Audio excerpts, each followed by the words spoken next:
Oi, queridos, tudo bem? Saudade de vocês, hein, primeiro ano? Então, estamos aqui para fazer a nossa revisão de artes, certo?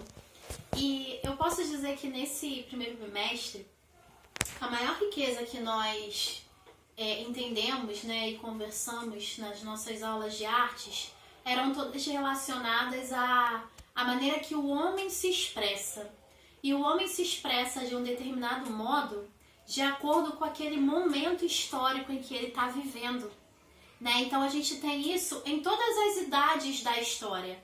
Né? Nós temos lá na pré-história, né, um ser humano que se expressa através daquelas pinturas nas cavernas, que é a arte rupestre, aonde ela vem trazer a necessidade da sobrevivência, que era algo marcante.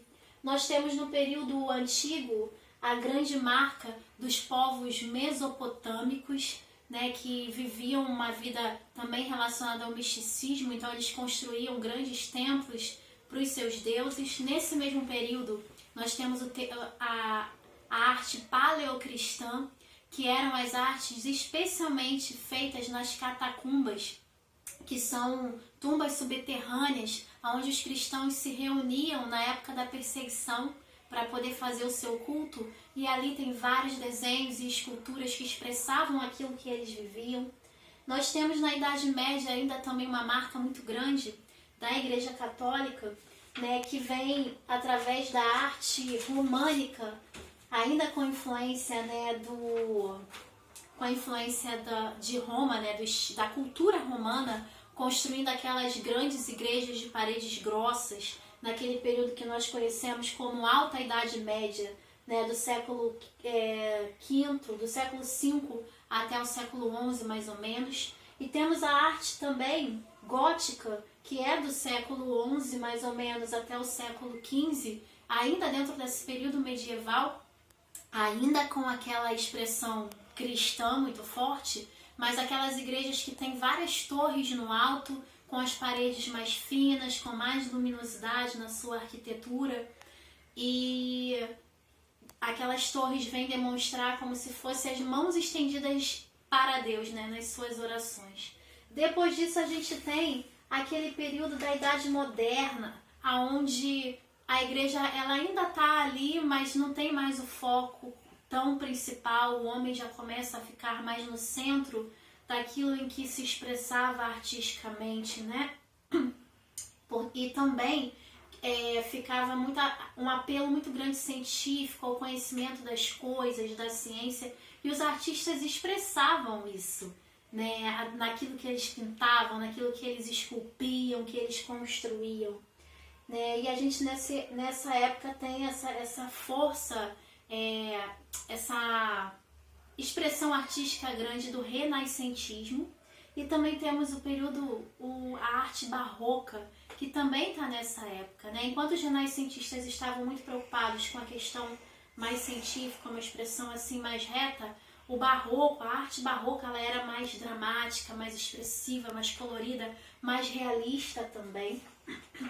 E em seguida, nós temos no período histórico que nós chamamos da Idade Contemporânea, que começa lá com a Revolução Francesa, e aí o homem ele está mais mesmo no centro do pensamento e da expressão do ser humano. A gente tem a filosofia do iluminismo nessa época também, o capitalismo que se firma nesse período, e surgem grandes novidades como a fotografia, como o cinema, como o próprio automóvel, né, os carros, enfim. E o pós-modernismo, que vem assim que termina a Segunda Guerra Mundial, e a gente pode dizer que a grande herança do pós-modernismo é a globalização e o mundo virtual. E a gente tem hoje artes virtuais, né? Temos contato com isso o tempo todo. Tudo isso na realidade, querido, fiz essa revisão bem rápida mesmo, porque eu sei que você já conhece todos esses assuntos, mas eu vim fazer essa revisão para, na verdade, nós meditarmos em cima da questão de que a arte expressa aquilo que o homem sente. E falando disso, eu venho trazer algo que foi expressado, né? Que vocês expressaram. Lembram desses desenhos? Vocês reconhecem isso? Presta bem atenção. A minha proposta para vocês, eu pedi que vocês fizessem um esboço, alguns fizeram até em folha de caderno, porque o nosso objetivo era pintar um quadro com a arte de todos nós. Pois bem, queridos, peguei a arte de vocês e fiz uma colagem, fiz uma releitura em alguns, acrescentei algumas coisas, mas aqui está o nome de todos vocês e eu quero, para terminar essa aula, fazer outra coisa da arte, que é expressar através de um poema, né, de algo que eu escrevi relacionado a todas essas coisas que vocês desenharam. Amanda, queremos ter o controle da vida como se fosse uma folha, né? Uma folha, Kaique, que fica na palma da nossa mão. Mas, Mariana Albino, se nem as árvores conseguem reter as folhas, quem garante que nós conseguiremos? Mariana Lopes, esse tipo de coisa pode fazer, de repente, uma lágrima maior do que os nossos olhos surgirem, né? Brotar de nós. Mas João, ainda assim, mantenha seus olhos abertos para não perder. Não perder o que, Letícia? A beleza. A beleza que tem as folhas que são levadas pelo vento. Gabriel, isso nos faz ter a certeza de que a chave para não se perder a esperança é a verdade de que as folhas, elas voltarão a nascer numa outra estação.